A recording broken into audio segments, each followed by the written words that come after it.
Olá, estudantes! Como vocês estão? Eu sou a Daniela Lima, professora de língua portuguesa. E hoje vamos conhecer a importância do uso das pontuações em textos dramáticos. Antes de começar, algumas informações aos professores e às professoras que estiverem nos acompanhando. Esta aula é do 6º ano do ensino fundamental, anos finais.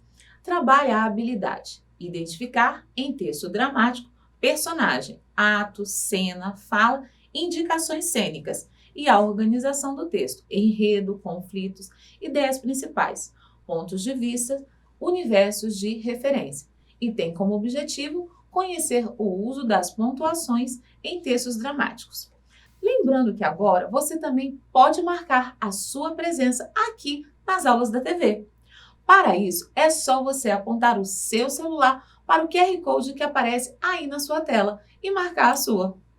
Agora que as apresentações feitas, vamos para a nossa aula. Para começar a aula de hoje, eu quero que você observe esse meme. Fazendo drama, consegui o que eu quero. Você é do tipo da pessoa que faz drama? Há pessoas dramáticas perto de você? O que quer dizer a palavra drama? Ao contrário do exemplo que vimos no slide anterior, na língua portuguesa temos um gênero textual chamado dramático. E é sobre ele que vamos aprender um pouco mais na aula de hoje. Você sabe o que é o gênero textual dramático? É um gênero também conhecido por teatral. Possui como característica representar, atuar, encenar situações, geralmente utilizados em roteiros de filmes, peças, novelas. Se você costuma assistir a filmes e novelas, garanto que há sempre uma parte escrita por trás de tudo o que é falado em cada cena. O gênero dramático pode ser classificado em tragédia, enfrentamento das dificuldades vividas pelo personagem principal. Possui linguagem formal e presença de personagens nobres, como reis e deuses. Temos também a comédia, que é o objetivo de ser engraçado, divertido e provocar risos. Pode também fazer críticas das situações cotidianas. A linguagem é coloquial. Geralmente possui final feliz e os personagens representam a sociedade. Já a tragicomédia é a união dos elementos da tragédia e da comédia. Por isso, misturam-se elementos da realidade e da imaginação.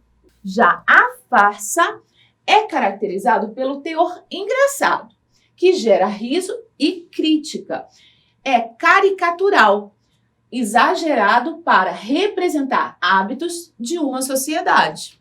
Já o auto possui apenas um ato. É caracterizado por abordar temas de forma resumida. Retrata uma cena cômica ou um monólogo da personagem. Muito utilizado nos programas humorísticos das redes sociais ou de televisão, como o exemplo Porta dos Fundos. Como é a estrutura desse gênero textual? A estrutura do gênero dramático se assemelha com a narração, pois ambos possuem personagens, enredo, espaço e tempo. Entretanto, no gênero dramático nós temos personagens que possuem falas marcantes. Já o enredo, instruções do roteiristas. O espaço e o tempo possuem exposição, conflito, complicação, clímax e desfecho. A exposição é o momento em que as personagens se encontram diante de uma situação. Já o conflito é a forma em que as personagens se comportam com a situação inusitada. Já a complicação, como o próprio nome sugere, é o momento em que a escolha da atitude das personagens é colocada à prova. Já o clímax é o momento mais aguardado do enredo. Já o desfecho é como o enredo da história termina. Certamente você conhece o clássico Romeu e Julieta, não é mesmo? A história é sobre dois jovens que são filhos de famílias rivais e que, sem saber das suas origens, se apaixonam. Mas, como seu amor não é permitido, eles combinam um casamento às escondidas. Aguardando Romeu, Julieta toma uma bebida dada pelo padre. E quando Romeu chega até o local combinado, acredita que a sua amada está morta, pois Julieta está desacordada. Então, ele decide se matar, pois para ele a vida não fazia mais sentido sem a sua mulher amada. Após o efeito da bebida, Julieta acorda e vê o seu grande amor morto ao seu lado.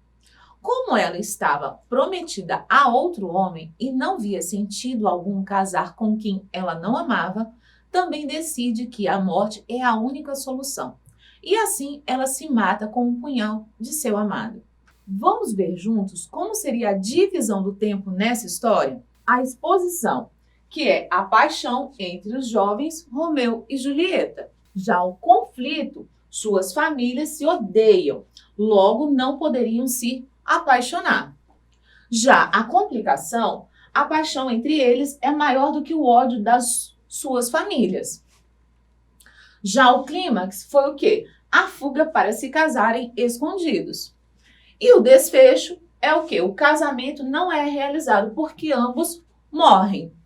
Além de todos esses detalhes estruturais, na hora de ensinar cada momento, os atores recebem as falas, com a indicação daquilo que devem expressar.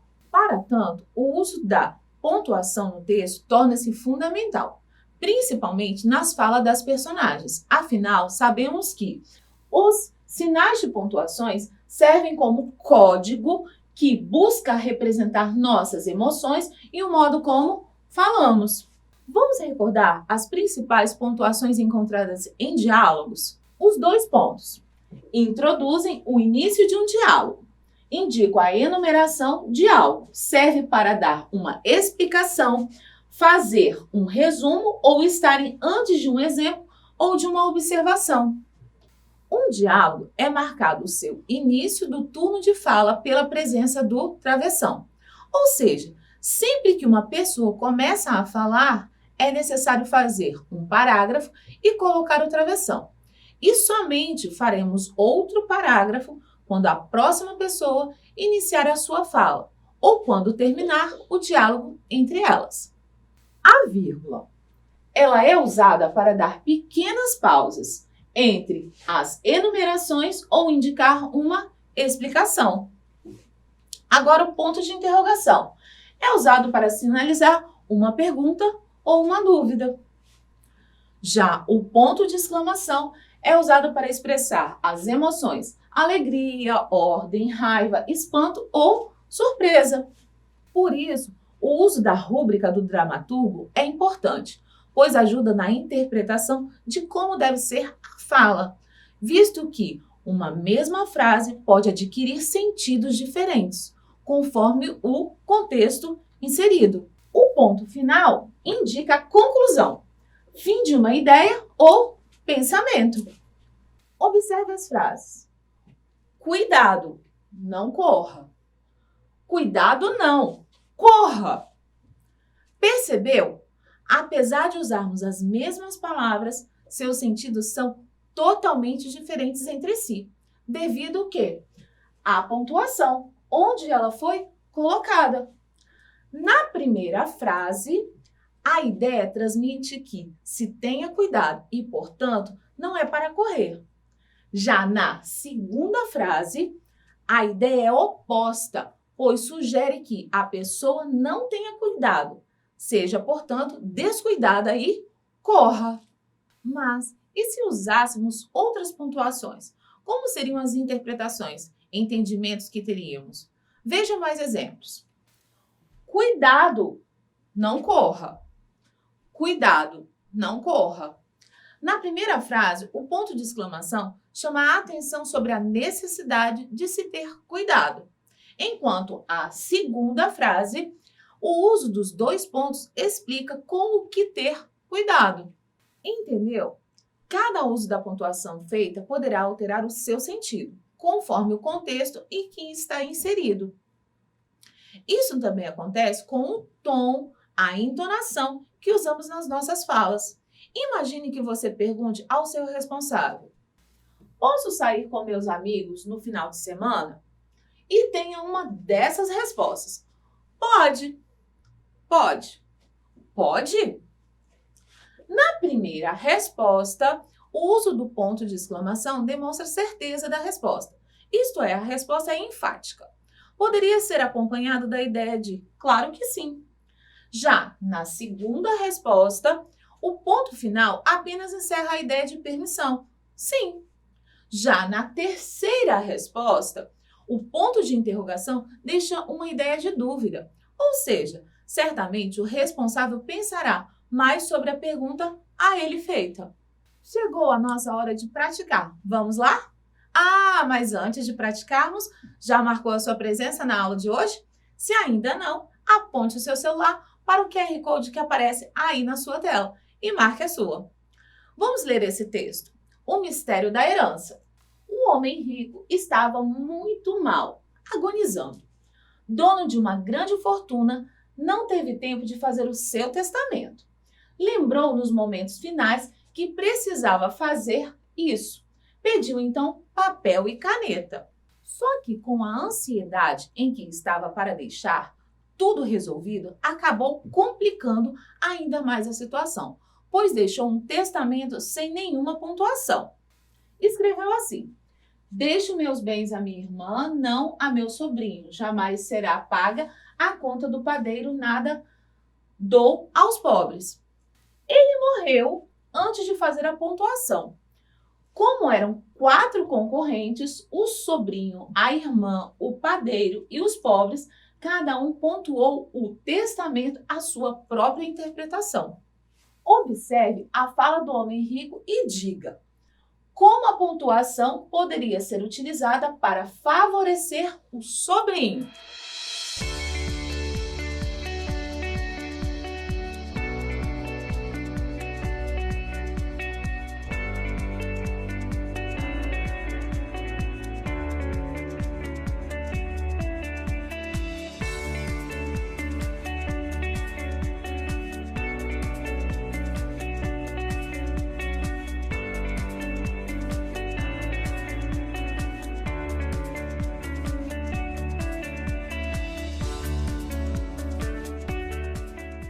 Vamos à resposta? O sobrinho fez a seguinte pontuação: deixo meus bens à minha irmã? Não, a meu sobrinho. Jamais será paga a conta do padeiro. Nada dou aos pobres. Repare em como a mudança da pontuação fez com que a herança ficasse para o sobrinho nesse caso. Agora, como a pontuação poderia ser utilizada para favorecer a irmã? Tempinho para vocês pensarem.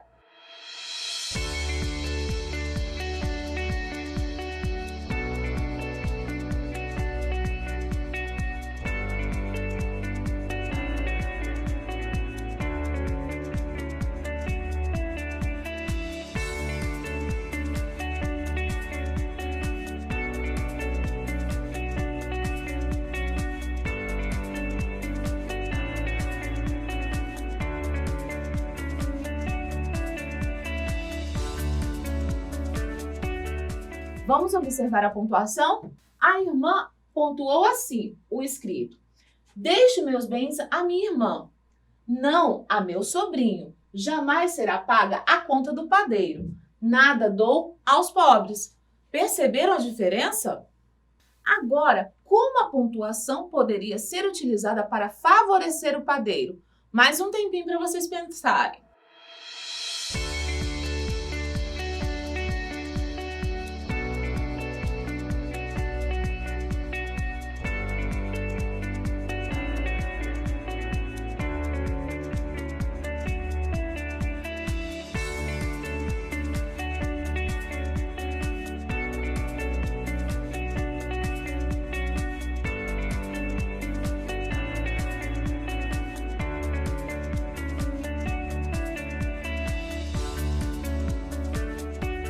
Vamos olhar como ficou? O padeiro pontuou: deixo meus bens à minha irmã?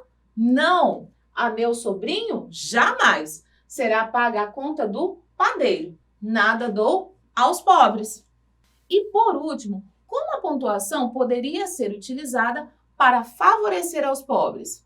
Pontue aí. Mais um tempinho para vocês.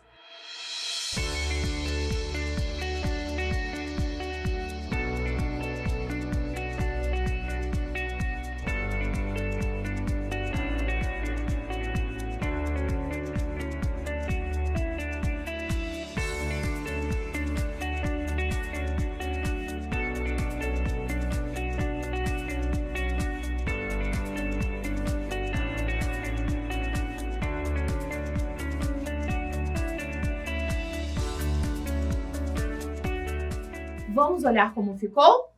Os pobres da cidade fizeram a seguinte interpretação: deixo meus bens à minha irmã? Não. A meu sobrinho? Jamais. Será paga a conta do padeiro? Nada. Dou aos pobres. Interessante como o mesmo texto pode ter diferentes sentidos, conforme a escolha da pontuação que fazemos, não é mesmo?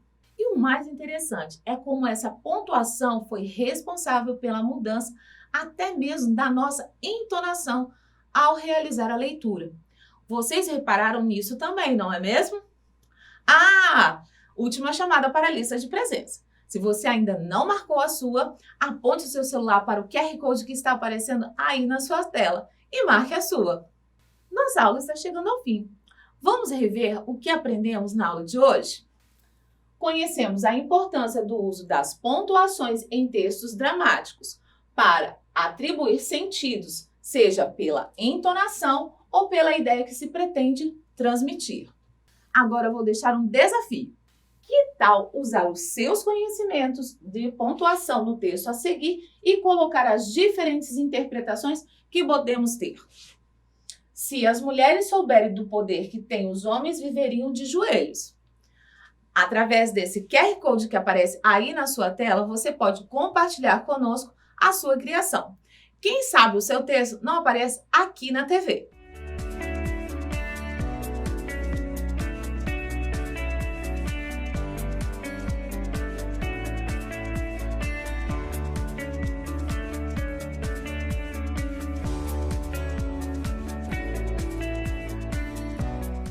E atenção, se vocês quiserem aprender mais sobre os gêneros textuais usados no nosso cotidiano, é só ficarem ligados na nossa programação. E não se esqueçam, mesmo distantes, estamos juntos. Até a próxima!